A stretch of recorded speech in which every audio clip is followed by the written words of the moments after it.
Virginia International Raceway for round 10 of the 2018 Trans Am Series presented by Pirelli. We're now at the business end of the 2018 series with all 4 categories on the line and with just 3 rounds to go. We're here this weekend at VIR, and then a break in October before the last 2 rounds, one in Texas at COTA and the final round in Daytona on November 9th to 11th. VIR is one of America's most spectacular venues, meandering through the trees with a combination of mid-speed corners and a long straight with emphasis on flowing and rhythm in order to get a fast lap around VIR.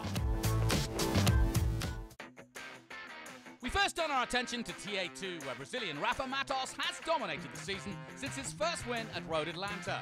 The likes of Tony Bufamonte and Keith Procek have kept him honest, but after a brilliant win at Watkins Glen, Rafa now has a 58-point lead ahead of Bufamonte. Procek is third with 152, and then Buck, Lewis and Wilson. One new entry of note this weekend in TA2, Chris Leesfield from Richmond, Virginia. I'm here at VIR, so it's my home track, and I wanted to see if I still had what it takes to be in Trans Am and try to win. I'm not sure if I will, but I certainly will do my best. On to qualifying in perfect conditions, but not the perfect start for the championship leader. A broken throttle cable for Rafa Matos and overdriving a little for Scott Lagasse Jr. I may have driven it off the racetrack a little bit, but just 2 tires, only 2 tires. But it cost a little bit of time, so I came down pit road, and there's still a couple minutes left in practice or in qualifying, and was able to get one more lap in, and it worked. Pole position then for Scott Lagasse Jr., Tony Arbe alongside him, Luis Felipe Montour on the second row with Tony Bufamonte, Keith Procek, Ethan Wilson on row 3, and Rafa Matos will have to start from the 4th row. A rolling start as always as we go on board with Tony Arbe in 2nd place, Lagasse Jr. getting away well. And just behind, Rafa Matos battling for 4th position with Montour in the number 13.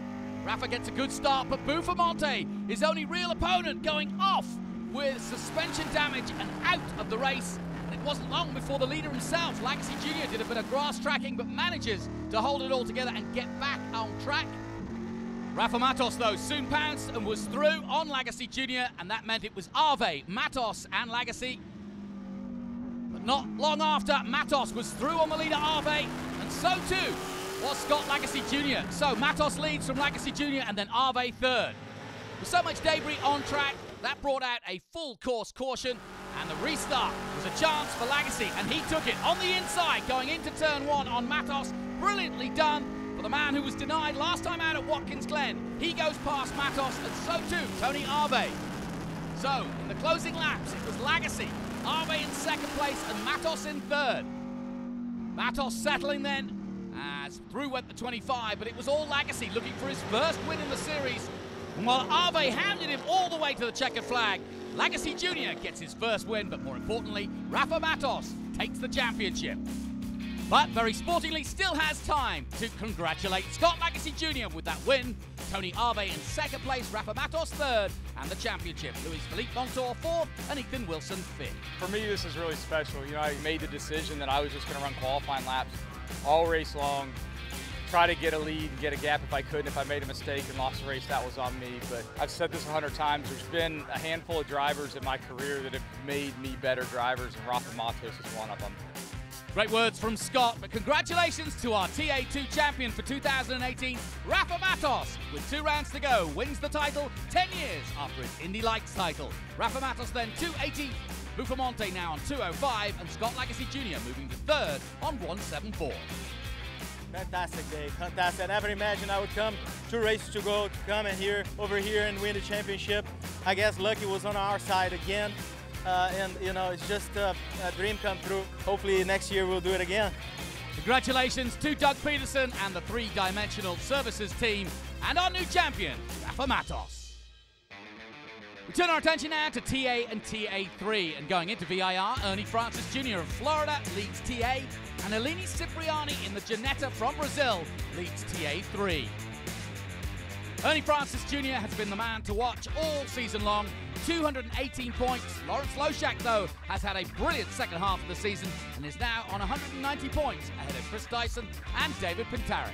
Also in top form at the moment, Paul Fix. VIR has a lot of drama. VIR is a great track. Multiple wins here, both in the rain and the sun, the heat, humidity, and the grass is always an issue here too. and coming off the Northern Championship, I've got a lot of momentum to capitalize here at VIR. Paul Fix, Northern champion then, and in TA3, Elise Cipriani holding on to a lead, but Mark Bowden, David Ricci and Tom Herb are right there with her. Another man to watch after a brilliant run last time out at Watkins Glen, Dirk Leuenberger. I've been on track with Vipers for 10 years. This is only my second year in Trans Am, and it's just fantastic. This weekend's going to be tough. There's a lot of great competition here. The Porsches are doing well here. The Ginetta's doing well. We've got our work cut out for us, but I think we're going to show up. In qualifying, Chris Dyson was third place in the Ford Mustang. Just ahead of him, Boris Said in the Dodge Challenger, but pole position, Lawrence Loshak in the Chevrolet Camaro. So exciting here at the end of the season, trying to close this gap from the defending champion, Ernie Francis Jr. Getting pole gets us 3 valuable bonus points to close up. Now it's only 25 points. I told you we're coming for you, Ernie. Great stuff. And in TA3, Tom Herb third, Sidney Lux in the Viper was second. Mark Bowden takes pole position. Well, qualifying was good. The Pirelli tires were great. We were able to flip off our fast lap on lap 4 and kind of park it after that and save the tires for the race. Loshak, Boris Said on the front row then for TA, Chris Dyson and Paul Fix on row 2, Amy Ruman and David Pintarek row 3, and Tommy Greasy, last time out winner, Simon Gregg on row 4. In TA3, Mark Bowden in the Porsche in pole position. Alongside him, Sidney Lux, a former winner already this season, Tom Herb and Leuenberger on the second row. Rolling start on board with Boris Said. Chris Dyson gets a better start going into turn 1 and challenges for second place and does just about take it away from Boris Said. And in the lead, Lawrence Loshak. Meanwhile, TA3, a brilliant start. The straight line speed of the Dodge Viper of Sidney Lux getting ahead of Mark Bowden, but Bowden under braking sorts that out and overtakes her. Sadly for the championship leader, a puncture for Eleni Cipriani in the Ginetta, and she is out of the race, giving Mark Bowden a really great opportunity. On board was Said again as he challenges Chris Dyson for second place, but a red flag when the Mustang of Tim Rubright went out. That caused a restart. Boris Said restarting in second position, chasing down Lawrence Loshak. Good battle in TA3. Sidney Lux just ahead of Kingsland in third. But it wasn't long before Randy Kingsland was through into second place in TA3. Boris Said chasing down Loshak in the closing stages, and Josh Hurley doing a brilliant job in third, having replaced the underweather Jim McAleese. Ernie Francis Jr. going slow in the 98 and being lapped, in fact. And at the checkered flag, it was Lawrence Loshak with another victory. Boris Said second place, and Josh Hurley brilliantly in third, ahead of Amy Ruman and David Pintarek in fifth. Brilliant stuff then by Lawrence Loshak. Man, what an exciting race. I mean, I don't know where we are in the championship now. I know we're second, but we're even closer to first. So incredible. I got to thank my team, Burton Racing, for giving me an absolute rocket ship. Oh my God, I think this is a new record, right? I mean, this is the first Trans Am night race, I think, ever. So, man, just awesome, awesome, awesome. So delighted Lawrence Loshak, and he deserves it too. The champagne tastes pretty good as he chases down Ernie Francis Jr., whose lead now is cut to just 5 points as we have 2 more rounds to go. Chris Dyson still third, David Pintarek in fourth. In the battle for TA3, Mark Bowden held on to take the victory in the Porsche ahead of Randy Kingsland in second place, Sidney Lux third, Tom Herb in fourth place, and Marco Radicic in fifth. I had to get out quick because I knew the Viper was going to get me on the straightaway, so I just drove as hard as I could. Thanks to the fall line guys for a great car. And it's all change at the top of TA3 as Mark Bowden now takes the lead. Eleni Cipriani going down to second place after a DNF. Tom Herb still third with 147 points. So as darkness fell over VIR in Victory Lane, another brilliant weekend of Trans Am racing presented by Pirelli.